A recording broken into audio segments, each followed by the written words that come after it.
কালীগঞ্জ উপজেলা জাতীয় পার্টি আয়োজিত আজকের এই মত বিনিময় সভার প্রধান অতিথি শরীফা কাদের আহ্বায়ক লালমনিরহাট জেলা, আরো উপস্থিত আছেন কালীগঞ্জ আজিজ মালিক মাটি ও মানুষের নেতা, জনদরদি মেহনতি মানুষের বন্ধু শাহ সুলতান নাসিরউদ্দিন আহমেদ নাহিদ ভাই।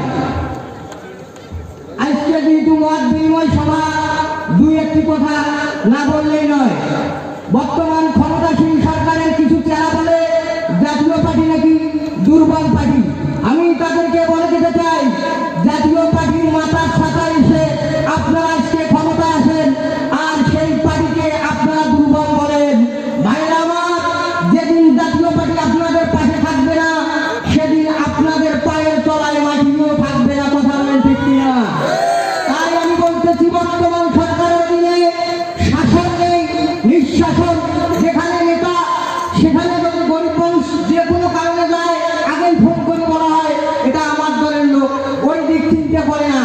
তাই আমি বলতেছি, দুঃসময় দরকার জিএম কাদের সরকার, আর এই সময় দরকার নাহিদ মেয়ার দরকার।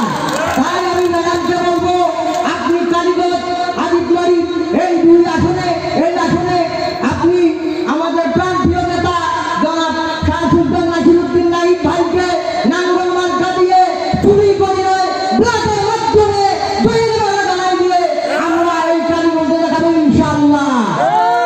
আমার পরিশেষে একটি হঠাৎ কথা মনে পড়ে গেল, বাবা আর ছেলের মাঝে দ্বন্দ্ব। বাবা বলতেছে যে বেটারে আমার বাড়িতে তোর জায়গা হবে না। এখন ছেলে কি করলো, রাগ করিয়ে বাবার বাড়ি খাই একটু টোপলা টাপি বান্ধিয়া দেশে যায়, কিন্তু ছেলে হওয়া মুক্ত, লেখাপড়া জানে না। এখন কিছু দূর যাইতে বলতেছে আমাকে কেউ নদীর মাস্টার রাখবেন, আমি নদীর মাস্টার পড়াবো, কারণ তার তো শিক্ষা যোগ্যতা নাই।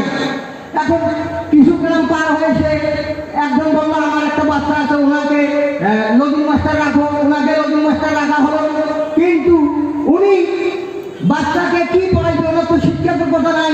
উনি বলতেছে বলে বলে ডাক কিছুদিন, বলে বলে ডাক কিছুদিন, এইরকম করে একদিন মালিক বলতেছে 2 মাস ধরে কি পড়ায় মাস্টার, আমার দেখার দরকার আছে কি নাই।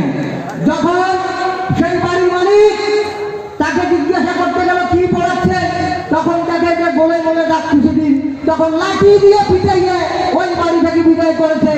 এরকম 18 কোটি জনতা যখন বাংলাদেশে জাতীয় করবে, এদেরকে বাংলাদেশ ছাড়তে বাধ্য হবে। এই বলে আমার সংক্ষিপ্ত বক্তব্য শেষ করলাম। বাংলাদেশ জিন্দাবাদ, জাতীয় পার্টি জিন্দাবাদ, নাহিদ ভাই জিন্দাবাদ, সবাইকে ধন্যবাদ।